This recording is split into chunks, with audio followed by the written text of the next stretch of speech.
नमस्कार दोस्तों, स्टडी ज्ञान गंगा में आपका स्वागत है। दोस्तों, मैं आपको आज एक बहुत ही अच्छी जानकारी देने वाला हूं।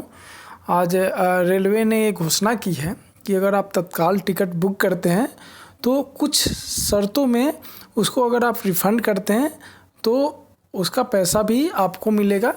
तो ये बहुत अच्छी खबर है उन लोगों के लिए जो ज़्यादातर रेलवे से सफ़र करते हैं। तो चलते हैं और मैं इसमें थोड़ा सा बता दूँ आपको कि क्या क्या इसमें इसका प्रोसेस है, कैसे कैसे इसमें आपको रिफ़ंड में कितना पैसा मिलेगा।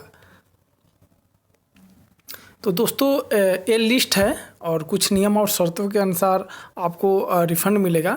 तो सबसे पहले इसमें है कि नए नियम जो भी इसमें लगे हैं तो उसके मुताबिक ट्रेन के प्रारंभिक स्टेशन पर 3 घंटे विलम्ब से आने पर पूरा रिफ़ंड मिलेगा, पहला। और दूसरा है कि अगर ट्रेन का रूट डाइवर्ट होता है तो उसमें भी आपको पूरा रिफ़ंड मिलेगा।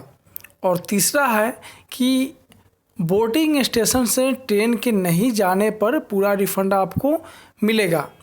और चौथा इसमें है कि कोच अगर डैमेज होने की स्थिति में भी यात्री को रिफ़ंड का पूरा पैसा मिलेगा।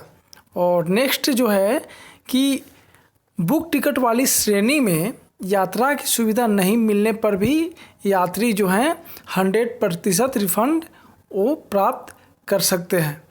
और यही नहीं, यदि यात्री को लोअर श्रेणी में यात्रा की सुविधा मुहैया कराई जाती है तो रेलवे किराए के अंतर के साथ ही तत्काल का चार्ज भी लौटाएगी। तो एक छोटी सी जानकारी थी, तो मैंने सोचा आपके पास शेयर कर दूं ताकि आप भी इसका लाभ ले सकें।